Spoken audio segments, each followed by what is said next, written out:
The Uncivilized Sneaker, Volume 2, the minimal foot-shaped shoe from Ben Patrick, Knees Over Toes guy. In this video, I'm gonna be touching on the differences between this shoe and a basketball shoe, the differences between this shoe and just a canvas Chuck Taylor style shoe for lifting, the differences between this shoe and the outgoing model. I mainly use this shoe to lift. I've played basketball in it a couple times, so let's get into it. The first thing, how I would compare it to a basketball shoe. This version 2 is pushed more as a basketball shoe. It's better as a basketball shoe than version 1. Honestly, I don't know if I would pull for this over a basketball shoe still. Now, I'm not someone who likes a big cushioned high top basketball shoe in the first place. I do like a low top, minimal cushion basketball shoe, and I still think that I would prefer the little bit more cushion that a basketball shoe has, the little bit more kind of lockdown it has in your entire foot. Now, this gives you some space in the toes, you know, because of its foot shape, but for me, I think the space that I feel in there, my feet are still kind of like squishing around in it when I'm trying to cut, when I'm trying to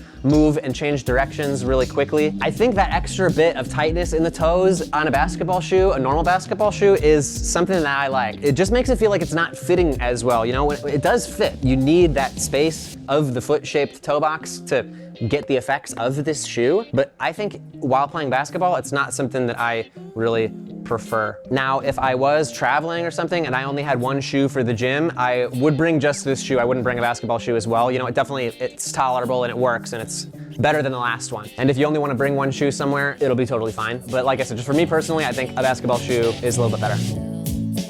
Things I like about this shoe, the wide toe box, foot-shaped toe area is very, very comfortable. Lets your toes kind of splay out and grip the ground better and feel a lot more natural when you're standing there, when your body is under load. The way I would describe this shoe is kind of like a reinforced sock. Sock in the sense that it feels natural, it feels good and minimal to be wearing this, and reinforced because it has a sole. It's minimal, but it's thick enough that it definitely gives you enough grip on the ground and stability, helps you stabilize while you're lifting weights and feel the ground directly. It's not really cushioned, but honestly, it's not something you're looking for. You feel close to the ground. It's a 1-to-1 ratio of like the force that you're pushing into the ground and the ground kind of pushing back, you know? It's Newton's shoe. It's equal and opposite reaction to the force that you're applying to the ground, to the system. That's something I really like about it. It makes me feel safe to lift in a shoe like this. If I was lifting in like a running shoe, they're cushy, they're wobbly, you could be slightly off center and squish over the edge of the shoe and roll your ankle, and that would not be good, right?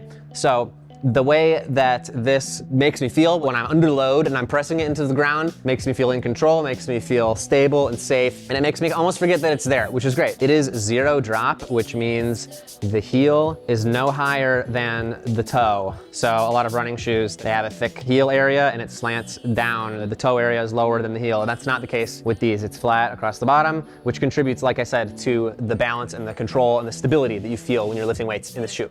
Uncivilized Sneaker versus a minimal canvas shoe. Not that everyone has this exact shoe, you know, but like, you know this shoe, right? It's got a flimsy little canvas upper, got your laces, and it's got some rubber on the bottom, and that's about it. And the reason you might want to lift in a shoe like this, minimalism, nothing getting in the way, a flat little piece of rubber in between you and the ground, provide a little bit of extra grip, and to not get your sweaty, stinky feet like all over the gym floor, you know? Both shoes accomplish that just fine. Now, honestly, it's not all that much different, but both are minimal, both are barely anything, both very flat soles that are just rubber. It's just gonna grip.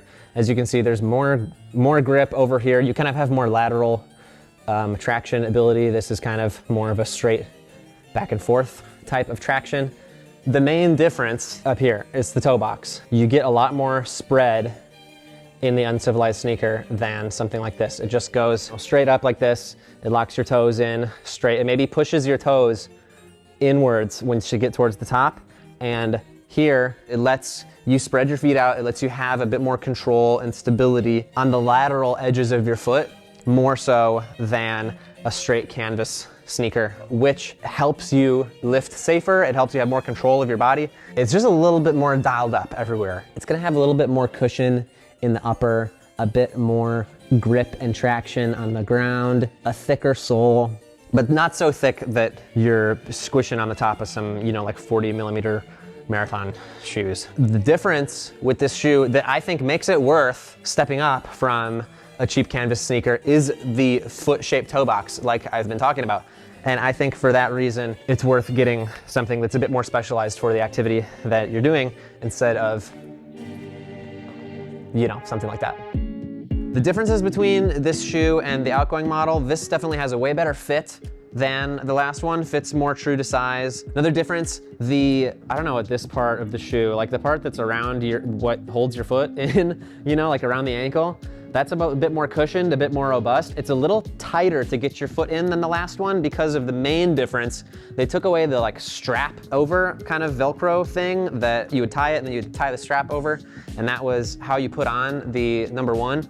This one is just laces, which makes it a little tighter, makes it fit a little bit better, a little more locked down. From here to here, you're pretty locked in to this shoe, which is something that I like about this one a lot better than the last one. The last one, I would tighten it and it would come undone. It would get looser over the course of the day. And yeah, that's a lot better about this one. So to wrap it up, this is worth it. This is worth buying. This is worth buying over the previous model. Maybe not worth buying instead of a basketball shoe if that's all you're gonna do in it. But this is my favorite shoe to lift in. That's all I use it for, and I lift all the time, and this is the only thing you'll see me wearing here at the gym. And I think it is something that you'd benefit from as well. Thank you to Uncivilized Sneakers for sending me this shoe. Look, they even have a J there in their logo. So obviously I like it, you know. I think that's all I have to say. So thanks for watching this video. Appreciate you. Keep striving to thrive, and I'll see you in the next video.